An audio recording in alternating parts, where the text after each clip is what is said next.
Joseph C Mathew, ഇത് രമയുടെ വെറുമൊരാശങ്കയാണോ? ഒരടിസ്ഥാനവുമില്ലാത്ത കാര്യമാണോ?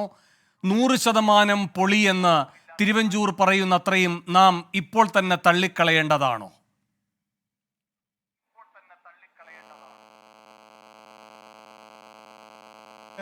രണ്ട് കാര്യങ്ങളുണ്ട്. ഒന്ന്, സോളാർ സമരം ഒരു ഒത്തുതീർപ്പിൻ്റെ ഭാഗമായി അത് അവസാനിപ്പിച്ചതാണെന്ന് നമുക്ക് ഏറെക്കുറെ ഇപ്പോൾ എല്ലാവർക്കും അറിയാമെന്നാണ് ഞാൻ വിചാരിക്കുന്നത്.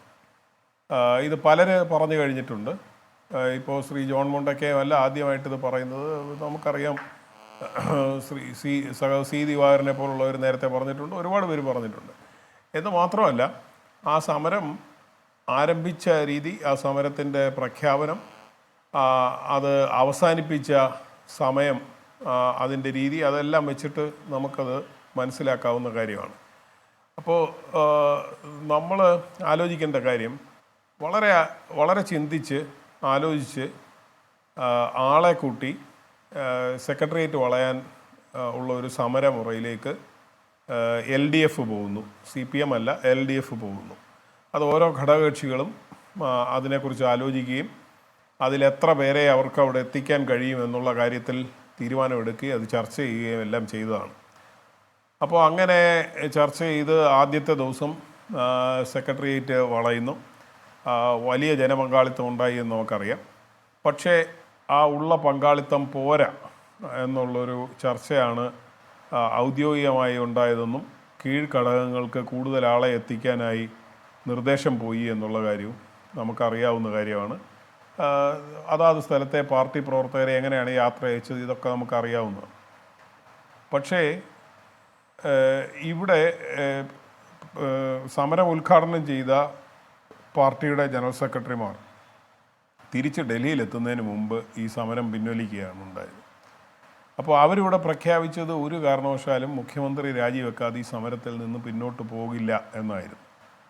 അപ്പോൾ അതെങ്ങനെയാണ് ഇത് പിൻവലിക്കാനുണ്ടായ സാഹചര്യം എന്നുള്ളത് നമ്മളെല്ലാവരും അത്ഭുതപ്പെടുന്ന കാര്യമാണ്. പിന്നീട് അത് ഇവിടുത്തെ ലോജിസ്റ്റിക്കലായിട്ടുള്ള പ്രശ്നത്തെക്കുറിച്ച് സർക്കാരിന് പോലും ഇല്ലാത്ത വേവലാതി സമരക്കാർക്കുണ്ടായതിനെക്കുറിച്ചൊക്കെ നമ്മളിവിടെ പറയാറുണ്ട്. പക്ഷേ ഇതെല്ലാം സമരം തുടങ്ങുന്നതിന് മുമ്പ് തന്നെ അറിയാം. ഇത് സമരം തുടങ്ങിയ ദിവസം അറിയാം. അന്ന് പോയ നിർദ്ദേശങ്ങളിലും വേണ്ടത്ര എത്തിയില്ല, കൂടുതൽ ആൾക്കാർ എത്തണം എന്ന് പറഞ്ഞ് ഓരോ ഘടകത്തിനും ആളെ നിശ്ചയിച്ച് കൊടുത്ത് ഇത്ര പേരെ വീതം കൊണ്ടുവരാൻ പറയുകയാണ് ചെയ്തത്. ഒന്നത്. രണ്ടാമത്തെ കാര്യം, LDF കൂടിയിട്ടില്ല. LDFിലെ ഘടകകക്ഷികൾ കൂടി ആലോചിച്ചിട്ടില്ല. അങ്ങനെ ഏകപക്ഷീയമായി ഈ സമരം നിർത്താനായി തീരുമാനമെടുക്കുകയാണ്. CPIMൻ്റെ സംസ്ഥാന സെക്രട്ടേറിയറ്റ് അങ്ങനെ ഒരു തീരുമാനമെടുത്തിട്ടില്ല. അവൈലബിൾ സെക്രട്ടേറിയറ്റ് പോലും ഒരു തീരുമാനമെടുത്തിട്ടില്ല. തെളിവ്, സംസ്ഥാന സെക്രട്ടേറിയറ്റ് അംഗമായിട്ടുള്ള സഖാവ് തോമസ് ഐസക്ക് തിരുവനന്തപുരത്ത് ഈ സമരത്തിൻ്റെ നടയിലിരിക്കുമ്പോൾ സമരം പിൻവലിച്ച് കഴിഞ്ഞ ശേഷവും പോലും അദ്ദേഹം ഈ വിവരം അറിഞ്ഞിട്ടില്ല. CPIയുടെ സംസ്ഥാന എക്സിക്യൂട്ടീവ് വിളിച്ചു ചേർത്തു. സംസ്ഥാന സെക്രട്ടറി പാളയത്തെത്തിയപ്പോൾ സമരം പിൻവലിച്ചു. RSPയുടെ കാര്യം എങ്ങനെയാണ് ഒരു വിവരം അറിഞ്ഞതെന്നുള്ളത് പ്രേമേന്ദ്രൻ ഇവിടെ പറഞ്ഞു കഴിഞ്ഞു. അപ്പോൾ ഇത് അങ്ങനെയാണ് ഒരു തീരുമാനമെടുത്തത്. അപ്പോൾ ഈ ഉന്നത തീരുമാനം എടുക്കേണ്ട ബോഡി ഒന്നും കൂടുന്നതിന് മുമ്പ് ഏതാനും ചില ആൾക്കാർ കൂടി തീരുമാനമെടുത്തെങ്കിൽ ആ ആൾക്കാർ ആരൊക്കെയാണെന്നും എത്ര പേരാണെന്നും ഞാൻ പറയാതെ നിങ്ങൾക്കൊക്കെ അറിയാം. അങ്ങനെയാണ് ആ സമരം പിൻവലിക്കപ്പെട്ടത്. ഇനി എനിക്ക് വ്യക്തമായി അറിയാവുന്ന കാര്യവും കൂടി ഞാൻ പറയാം. സമരം തുടങ്ങുന്നതിന് മുമ്പ് തന്നെ ഇപ്പോൾ ശ്രീ തിരുവഞ്ചൂർ രാധാകൃഷ്ണൻ ബ്രിട്ടാസുമായി സംസാരിച്ച കാര്യമൊക്കെ പറയുന്നല്ലോ. ശ്രീ തിരുവഞ്ചൂർ രാധാകൃഷ്ണൻ ബ്രിട്ടാസുമായി മാത്രമല്ല സംസാരിച്ചത്, ഇടതുമുന്നണിയിലെ പല പ്രമുഖ നേതാക്കന്മാരോടും വിളിച്ച് സംസാരിക്കുകയും അത് സമരത്തിലേക്ക് പോകരുതെന്നും അന്വേഷണം നടത്താമെന്നും നിങ്ങൾ പറയുന്ന രീതിയിൽ അന്വേഷിക്കാമെന്നും പക്ഷേ മുഖ്യമന്ത്രി രാജിവെക്കണമെന്നുള്ള ആവശ്യത്തിൽ നിന്ന് പിന്നോട്ട് പോകണം എന്നുമാണ് ആവശ്യപ്പെട്ടത്. ഈ ആവശ്യം അംഗീകരിക്കാൻ കഴിയില്ല എന്ന് ഈ നേതാക്കന്മാർ പരസ്പരം ആശയവിനിമയം നടത്തിയ ശേഷം, ചിലർ അപ്പോൾ തന്നെ പറഞ്ഞു, ചിലർ പരസ്പരം ആശയവിനിമയം നടത്തി, ഏതായാലും അവർ അങ്ങനെ തിരിച്ച് അങ്ങോട്ട് വിവരം അറിയിക്കുകയും ചെയ്തതാണ്. അതിനുശേഷമാണ് വേറെ ചില നീക്കങ്ങളും കൂടി നടക്കുകയും അതിൻ്റെ ഭാഗമായിട്ടാണ് ഇപ്പോൾ നമ്മൾ മനസ്സിലാക്കുന്നത് എന്താണ്, ഈ സമരം തുടങ്ങുന്നതിൻ്റെ തലേ ദിവസം തന്നെ ശ്രീ ജോൺ ബ്രിട്ടാസും ചെറിയാൻ ഫിലിപ്പും തിരുവഞ്ചൂർ രാധാകൃഷ്ണൻ്റെ വീട്ടിൽ പോയി അദ്ദേഹത്തെ കണ്ടു എന്നൊക്കെ പറയുന്നു. അദ്ദേഹത്തിന് വരുന്ന ഫോൺ കോളിൽ ചിലത് മാധ്യമപ്രവർത്തകനായും ചിലത് രാഷ്ട്രീയ പ്രവർത്തകനായിട്ടുമാണ് കോൾ വരുന്നതെന്ന് പറയുന്നു. അങ്ങനെയൊക്കെ വരാം. നമുക്കൊക്കെ വരുന്നതും പേഴ്സണലും ഒഫീഷ്യലും ഒക്കെ ഒരേ ഫോണിലേക്കാണ് വരുന്നത്. പക്ഷേ ഇതൊക്കെ എങ്ങനെയാണ് ഈ ഇമ്മ്യൂണിറ്റി കിട്ടുക എന്ന് നിങ്ങളൊന്ന് ആലോചിച്ച് നോക്കൂ. സരിതയുടെ ഫോൺ വരുമ്പോൾ അത് പേഴ്സണൽ മാധ്യമ പ്രവർത്തകനാണ്. തിരുവഞ്ചൂരിൻ്റെ ഫോൺ വരുമ്പോൾ രാഷ്ട്രീയ പ്രവർത്തകനാണ്. അങ്ങനെയൊക്കെയാണ് ഇതിൽ നിന്ന് ചിലർക്ക് എക്സംഷൻസ് കിട്ടിക്കൊണ്ടിരിക്കുന്നത്. ഇത് ഒരു കാര്യം. അത് സോളാർ സമരം ഒത്തുതീർന്നത് സംബന്ധിച്ചാണ്. എങ്ങനെയാണ് ഇത് തീർന്നതെന്നും ഈ ഔദ്യോഗികമായിട്ടുള്ള ഇത്രയും ചട്ടക്കൂടുള്ള ഈ പാർട്ടികളിൽ ഇതെങ്ങനെയാണ് ഏതാനും വ്യക്തികൾ തീരുമാനമെടുത്തതെന്നുള്ള അത്ഭുതം തീർച്ചയായിട്ടും നമുക്ക് എല്ലാവർക്കും ഉണ്ടാവേണ്ടതാണ്. മറുഭാഗത്ത് എന്താണ് അതിന് LDFന് അങ്ങനെ വഴങ്ങേണ്ടി വന്നൊരു സാഹചര്യം എന്താണ്? എവിടെയാണ് നേരത്തെ വേണു ചോദിച്ച പോലെ നടു വളഞ്ഞെങ്കിൽ എവിടെയാണ് നടു വളയ്ക്കേണ്ട ഒരു സാഹചര്യം വരുന്നത്? കാരണം അന്ന് ഡിഫെൻസീവിലായി നിൽക്കുന്നത് UDF ആണ്, മുഖ്യമന്ത്രിയാണ്. സോളാർ കേസിൽ ഇപ്പോൾ എന്തെല്ലാം ന്യായം പറഞ്ഞാലും അതിൻ്റെ പിന്നിൽ നടന്ന കൊടിയ അഴിമതിയാണെന്നുള്ളത് നമുക്കറിയാം. അതിനോട് ചേർത്ത് ഒരുപാട് അപവാദകഥകൾ പറഞ്ഞിട്ടുണ്ടാവും, പറഞ്ഞത് കൂടിപ്പോയിട്ടുണ്ടാവും, അനാവശ്യം പറഞ്ഞിട്ടുണ്ടാവും, അതൊക്കെ വേറെ കാര്യം. പക്ഷേ അഴിമതി ഇവിടെ നടന്നു എന്നും മുഖ്യമന്ത്രിയുടെ ഓഫീസ് അതിന് കൂട്ടുപിടിക്കുന്ന ഒരു വേദിയായി മാറി എന്നുള്ളത് നമുക്ക് തർക്കമില്ലാത്ത കാര്യമാണ്. ജോസഫ് സി മാത്യു അങ്ങ് പറഞ്ഞു വരുന്ന കൂട്ടത്തിൽ പറയുകയുണ്ടായി, ഈ ഏതാനും നേതാക്കൾ വേറെ ചില ആലോചനകൾ കൂടി നടത്തിക്കൊണ്ടാണ് പിന്നീട് തീരുമാനങ്ങളിലേക്ക് കടന്നത് എന്ന്. അതെന്താണെന്നാണ്?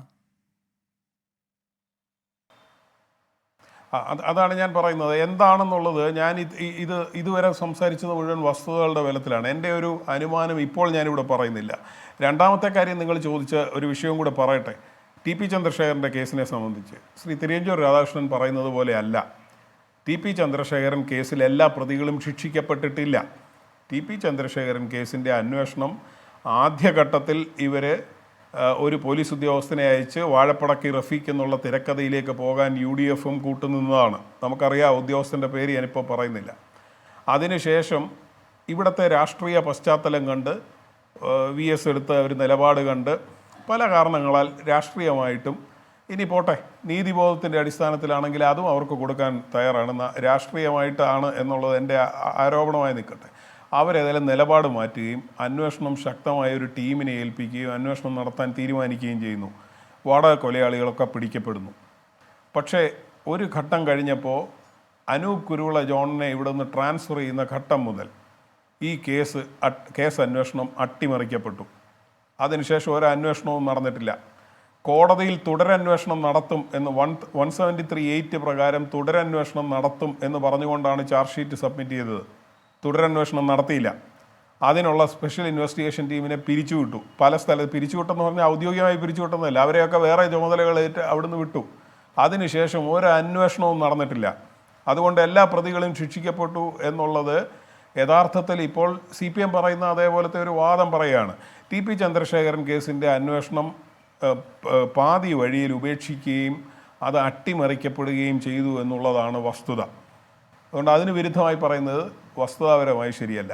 ഇത് രണ്ട് നമ്മുടെ മുന്നിൽ നിൽക്കുന്നുണ്ട്. ഇതാണോ വേറെ എന്തെങ്കിലും ആണോ? എന്തിൻ്റെ പിന്നിലാണ് ഇതുപോലൊരു സുപ്രധാനമായിട്ടുള്ളൊരു സമരത്തിൽ നിന്ന് CPM CPMന്റെ നേതൃത്വത്തെ ഏറ്റവും പ്രതിരോധത്തിലാക്കിയിരിക്കുന്ന മറ്റു വിഷയങ്ങളൊന്നും നമ്മുടെ ശ്രദ്ധയിലില്ല. അങ്ങയുടെ ചൂണ്ടിക്കാട്ടുന്ന TP വധക്കേസുമായി ബന്ധപ്പെട്ട് മുകൾ തട്ടിലേക്ക് അന്വേഷണം പോകാനുള്ള സാധ്യത എന്നതല്ലാതെ മറ്റു രണ്ട് സാധ്യതകൾ അങ്ങ് തള്ളുന്നുണ്ടല്ലോ. ഈ 2 ദിവസം സെക്രട്ടേറിയറ്റിന് അവധി കൊടുക്കലും പിന്നെ വരാൻ പോകുന്ന സ്വാതന്ത്ര്യദിനവും. അപ്പോൾ ആർക്കെതിരെ സമരം ചെയ്യുമെന്ന അനിശ്ചിതാവസ്ഥ, പിന്നെ പ്രകൃതിയുടെ വിളി, ആ 2 സാധ്യത തള്ളിക്കളയുന്നുണ്ടല്ലോ. അതിലൊന്നും ഒരു വസ്തുതയില്ല. പ്രകൃതി വിളിക്കുമെന്ന് അറിയാൻ വയ്യാത്തവരല്ല ഈ നേതാക്കന്മാരൊന്നും. അവരതെല്ലാം അറിഞ്ഞ് വളരെ ചർച്ച ചെയ്ത് എടുത്ത തീരുമാനമാണെന്ന് മാത്രമല്ല, ഒന്നാം ദിവസം ഈ പങ്കാളിത്തം പോരാ, ജനപങ്കാളിത്തം പോരാ എന്ന് പറഞ്ഞ് കീഴ്ഘടകങ്ങളോട് കൂടുതൽ പങ്കാളിത്തത്തിന് നിർദ്ദേശിച്ചതാണ്. കൻ്റോൺമെൻറ്റ് ഗേറ്റ് തുറന്നിടാനുള്ള തീരുമാനം തന്നെ കൂടിയാലോചനയില്ലാതെ എടുത്തതാണ്.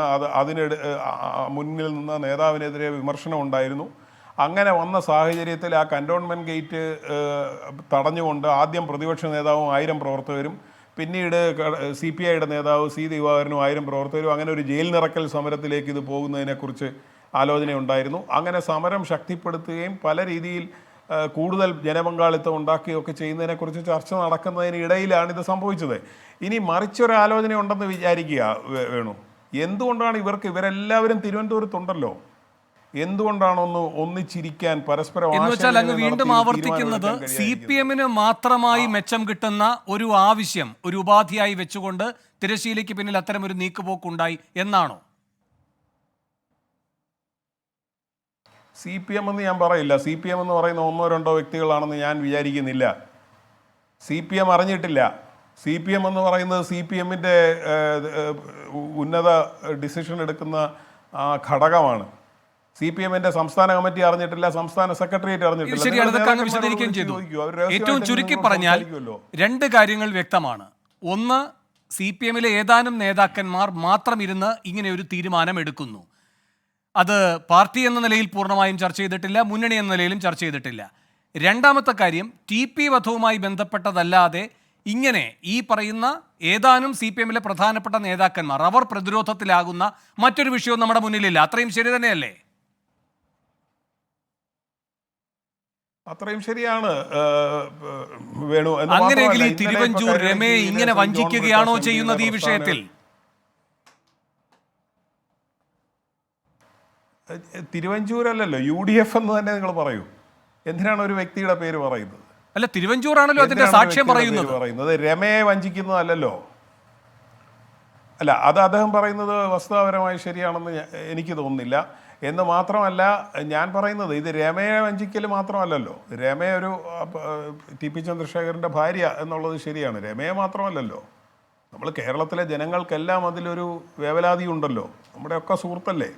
അപ്പോൾ അത് അങ്ങനെ വ്യക്തിപരമായി ഉള്ളത് മാത്രമല്ലല്ലോ പറയുന്നത്. ഇതുപോലൊരു കേസിൽ തിരുവഞ്ചൂർ രാധാകൃഷ്ണൻ തന്നെ ശരിയാമണ്ണം ചൂണ്ടിക്കാണിച്ചതുപോലെ ഭരണഘടന പിച്ചി ചീന്തുന്ന നിലപാടാണ് എടുത്തതെന്നാണ് അദ്ദേഹം പറഞ്ഞത് ഇങ്ങനെ ഒരു കൊലക്കേസിൽ.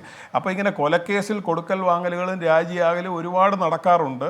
ചെറിയ അത്ര പ്രമുഖരായിട്ടുള്ള വ്യക്തികളുടെ കൊലക്കേസുകളിൽ അല്ലെങ്കിലും നമുക്കറിയാം പലതും തമ്മിൽ അങ്ങോട്ടും ഇങ്ങോട്ടും രാജിയാകുന്ന നടപടി ഇവിടെ കേരളത്തിൽ നടക്കുന്നുണ്ട്. ശരി, ഞാൻ അങ്ങയിലേക്ക് വരാം.